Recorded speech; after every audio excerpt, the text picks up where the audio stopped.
Okay, today's learning target is going to continue with our study of rates and rate tables and unit rates, etc. So please follow along. I have attached a PDF of the same workbook pages that you can print if you have printing capabilities at home, and then you can follow along and copy down the notes from the video. And you can certainly pause this video so that you can keep caught up with your notes. These are all examples of problems that you will be assigned to complete in Think Central. So it's good to take advantage of that. Moving on here. Sorry.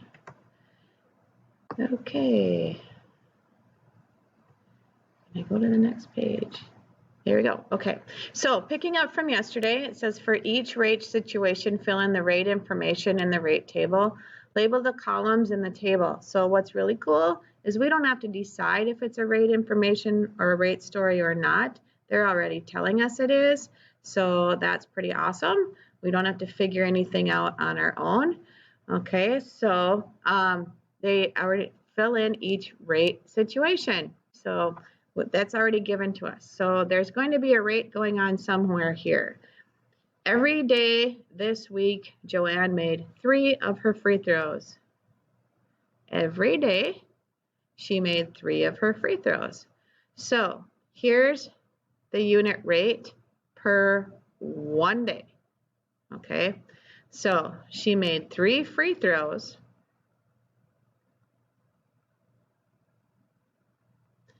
per day. Okay, so that is the rate situation for this table.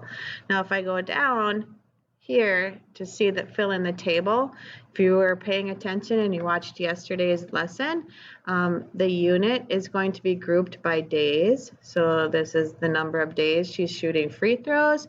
And what is the product in this situation? It's the number of free throws she makes each day. Okay, so on day number 1, she makes 3. She goes out for day 2, she adds 3 more to the day before. On day 3, 9, day 4, she's shot 12, and on 5, she has a total of 15. And because we're going up by days in 1, we are adding 3, so that is our unit rate. 3 free throws per one day. And now we have another person drawing pictures. Efren is making 8 sketches on each page of his drawing book. 8 sketches on each. 8 sketches to 1 page. And this is going to come up on Monday's lesson. Why am I writing those notes on there? 8 sketches per page in his drawing book. Okay, so how are his sketches being grouped? They're being grouped onto pages. So that is the unit title, which is always the left side of the column. And what is being grouped? Sketches, or his drawings. Sketches are being grouped. Okay, on day 1, on 1 page, he'll have 8. If he has 2 pages in his sketchbook, that's a total of 16. 3 is 24, 4 is 32, and if he has 5 pages, let me scroll down here, he will have a total of 40 sketches. Okay, 8 pages, or 8 sketches per page. This is a ratio of 8 sketches per 1 page.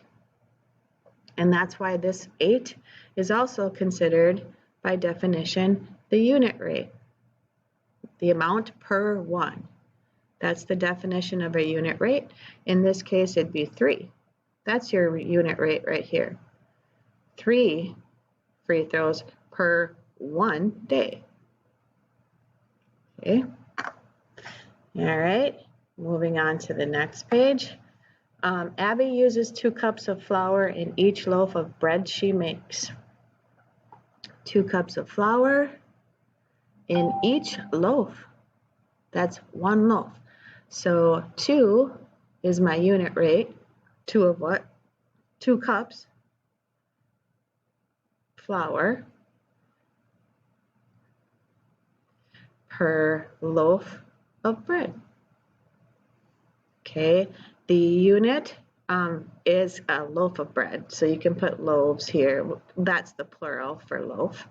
Loaves of bread, and the product is how many cups she needs, cups flour.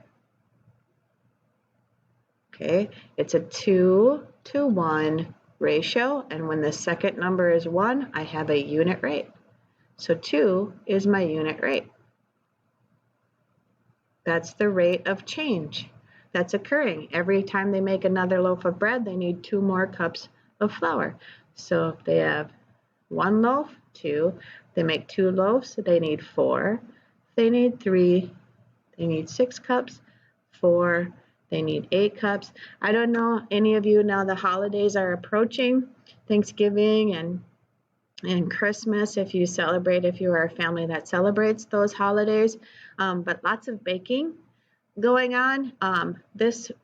Your recipes, any family recipes, if you can find one on a note card, there's all kinds of ratios inside of recipes, and it's like if you have to double a recipe because you have more people coming together and gathering, and you would use a ratio, and you would increase your ratio as you go. You know what, I need 4 loaves of bread, that means I need 8 cups of flour.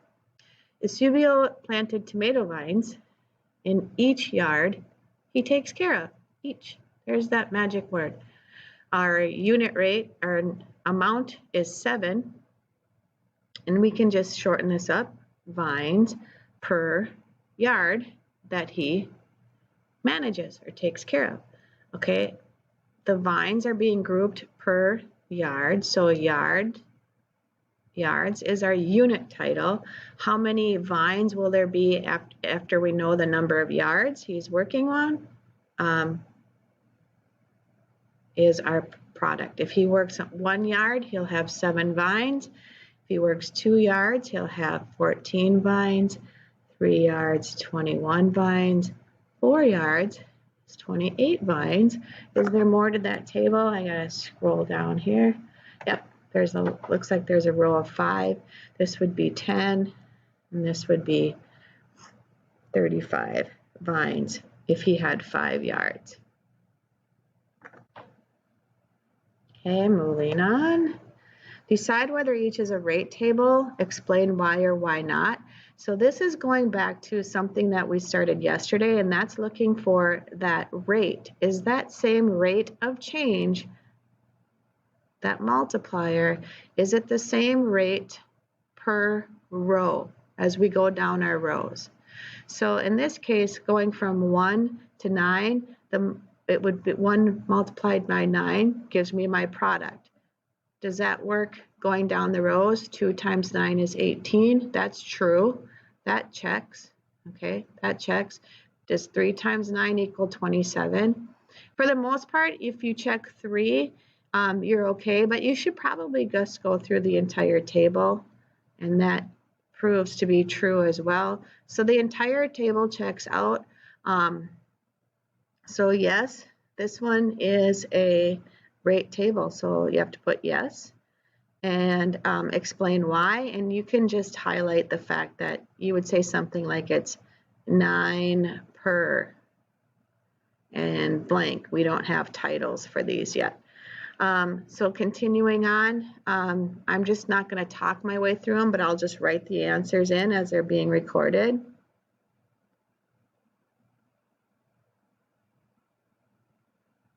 Well, on this one, 1 times 4 is 4, 2 times 4 is not 5. Let's double check. This is not 9.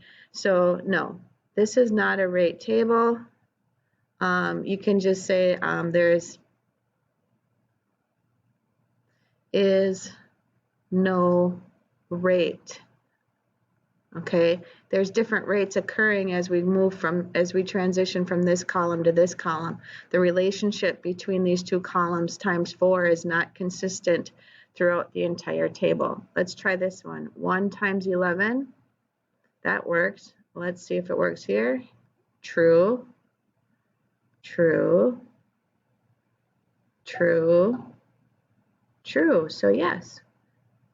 And you can say it's a rate because the constant or the rate is 11 per unit.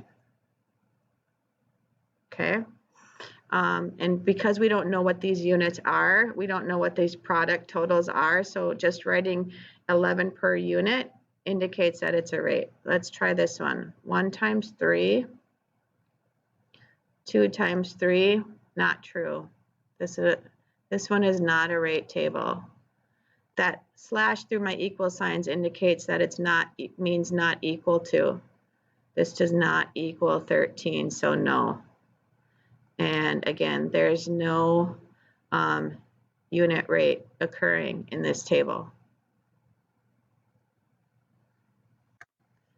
Okay, and let's see what I have left for today's lesson. Scrambled rate tables and math drawings. So we're going to take a look at this. So notice in all of our previous examples, all of our rate tables have gone in order 1, 2, 3, 4, 5, but that doesn't have to be true because sometimes you are not given the unit rate in this situation. So here we have the store sold 5 packages of oranges for $30. But this is 5 for $30, not a unit rate. But we are talking about oranges here, or sacks of oranges. And I'll put sacks here, bags. And the price, this would be cost. And what they give us in the story is 5 bags cost me $30. Okay, because this number is not 1, 5 is not my unit rate. I need to figure out what 1 bag costs. And you can figure this out by kind of working backwards. You can go 5 times some number equals 30. So in your head, you could think 30 divided by 5 equals what number? And that number is 6. So 6 is the price for 1 bag. So that is the unit rate for this situation. The actual unit rate is $6 per sack of oranges. And then the reason they titled this as scrambled up is you can pick any number. Let's say I only need 3 sacks of oranges and I look for this row here. How much does it cost for 1? Then I would use that number, 3 times 6. It's going to cost me $18 for 30 oranges. Now, for the sake of time, I notice that I have 1 minute left, so I'm going to get one more example in this video before it times out. We have 24 pepper plants in the first row. So this is 24 and this is 4. So remember, pepper plants is going to go here, and that's in 4 rows. We want to figure out how much is in 1 row, and you can work backwards. 24 divided by 4 equals, and that's this missing number here, 6. Okay.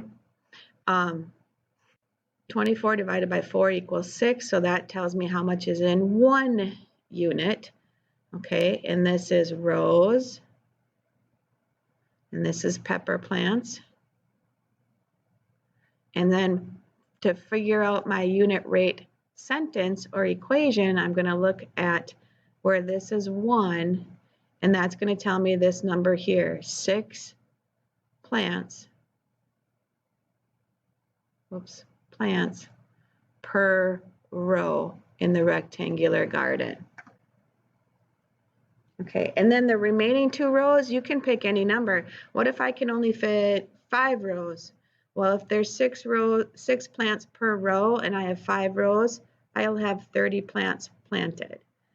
If I have 10 rows, 10 times the unit rate, I would have 60 plants.